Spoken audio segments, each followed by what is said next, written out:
আজ মেঘের স্বপ্ন চ্যানেলের স্বপ্ন হচ্ছে আকাশের কাছে। আজ স্বপ্ন শুশুনিয়া পাহাড়ের কাছে। সেই স্বপ্নের সাক্ষী হতে যাব শুশুনিয়া পাহাড়ের গাত্রের লিপির সন্ধান করতে গিয়ে। রাঢ়বঙ্গের বাঁকুড়া জেলার ছাতনা থানার শুশুনিয়া পাহাড়ের পাদদেশে প্রাচীনকালের ইতিহাসের সেই লিপি। বাঁকুড়া শহর থেকে মোটামুটি এর দূরত্ব প্রায় ৩০ কিলোমিটার।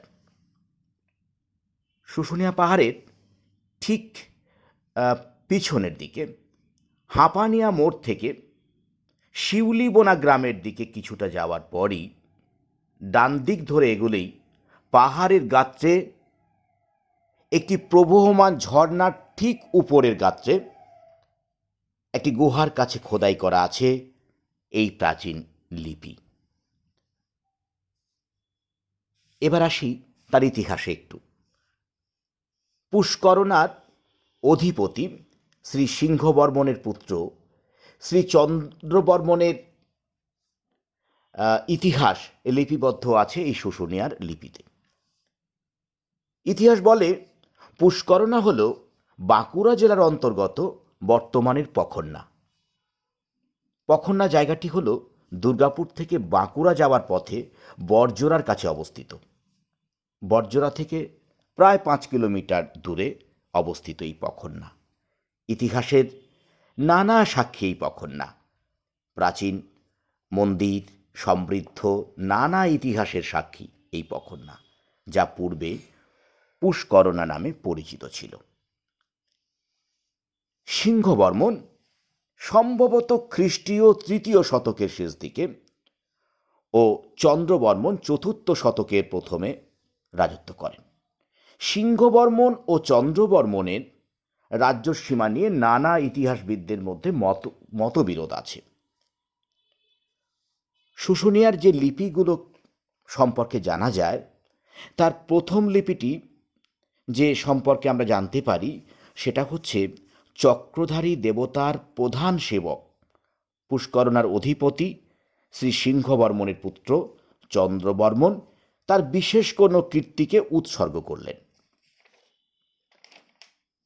আর শুশুনিয়ার পর্বতগাত্রে যে দ্বিতীয় লিপিটি, সেই লিপিটি সম্পর্কে যেটা জানা যায় যে ধোসাগ্রাম নামক পল্লী চক্রস্বামীকে উৎসর্গ করা হলো। এখানে মনে রাখা দরকার যে চক্রস্বামী কিন্তু স্বয়ং বিষ্ণু। পর্বতগাত্রে অরণ্য সংকুল শুশুনিয়ার গিরিশিখরের দুর্গম গুহাগাত্রে খোদিত এই দুটি লিপি বাংলাদেশের ইতিহাসের প্রাচীনতম। ১৯৬৬ সালে পশ্চিমবঙ্গ সরকারের প্রত্নতত্ত্ব বিভাগ এই প্রাগৈতিহাসিক লিপির সংরক্ষণে ব্যবস্থা গ্রহণ করে। প্রত্নতত্ত্ব বিভাগ জানায় যে প্রাগৈতিহাসিক প্রাণীর দেহাবশেষ ও মানুষের তৈরি নানা রকম পাথরের হাতিয়ার সংগৃহীত হয়েছে। এই সংগ্রহ প্রমাণ করে এই জায়গাটির প্রাচীনত্ব, তার অভিনবত্ব এবং ইতিহাসের সাক্ষীর এক অনন্ত দলিলের ইতিহাস। বর্তমান লিপি দুটিকে সংরক্ষণের জন্য প্রশাসনও ব্যবস্থা নিয়েছে এবং একটি ব্যারিকেড করে দেওয়া হয়েছে তার জাল দিয়ে।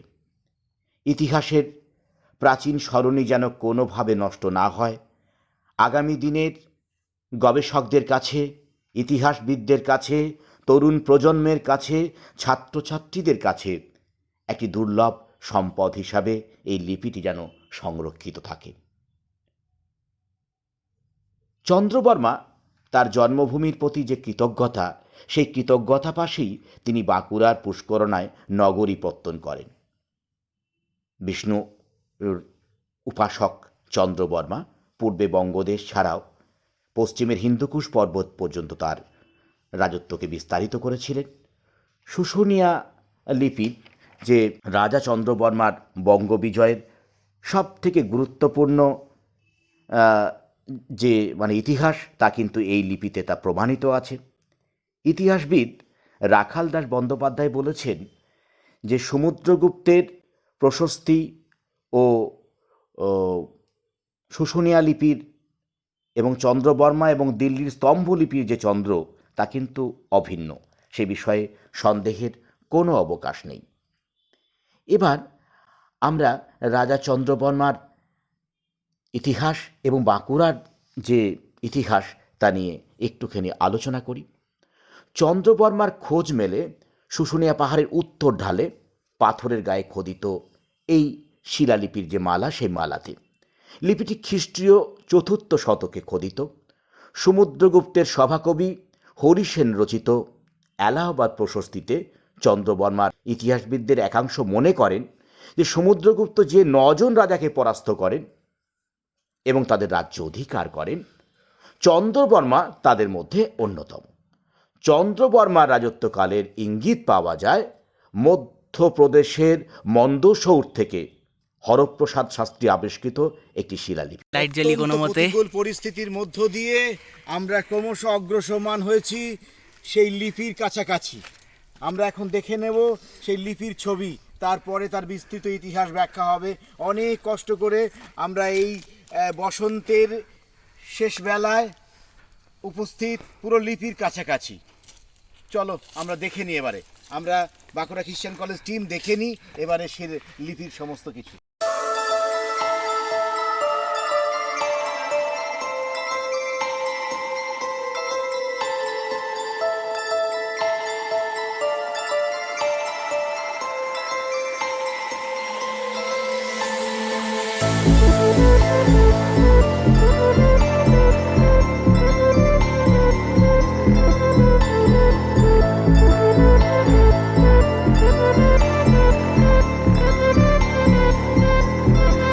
প্রাচীন মালব দেশের দশপুর মন্দসৌর লিপিসূত্র অনুসারে জয়বর্মার পুত্র হচ্ছে সিংহবর্মা।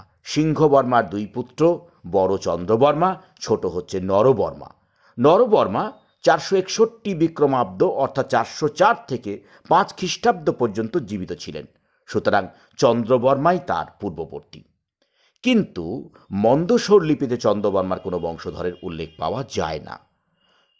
সেই চন্দ্রবর্মাই তার জন্মভূমির প্রতি তার যে আকর্ষণ, সেই আকর্ষণেরই ইতিহাস শুশুনিয়া লিপিতে স্থান পেয়েছে। শুশুনিয়া লিপির যে 2টো অংশ, উপরের অংশে থাকা বৃত্ত বা চক্র থেকে কতগুলি রেখা বেরিয়ে এসেছে। এই রেখাগুলিও একটি বড় বৃত্ত বা চক্র দিয়ে ঘেরা। এই বৃত্তের সমান্তরালে থাকা আরেকটি বৃত্ত থেকে 14টি অগ্নিশিখা বেরিয়েছে। প্রতিটি অগ্নিশিখার পরে 2টি অর্ধবৃত্ত খোদিত।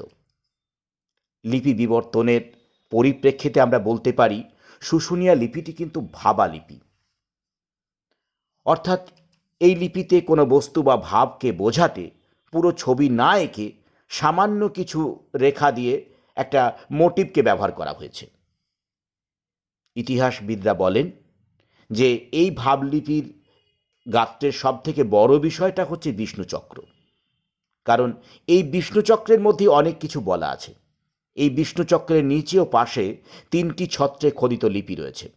শুশুনিয়া লিপির যে বিভিন্ন অংশ, সেখান থেকে একটা বিষয় কিন্তু পরিষ্কার যে শুশুনিয়া লিপির প্রাচীন ইতিহাসকে শুধু মনে করায়নি, তার সঙ্গে ইতিহাসের অনেক বিষয়কে, অনেক দিককে এই ভাবলিপির মধ্য দিয়ে পরিব্যাপ্ত হয়েছে।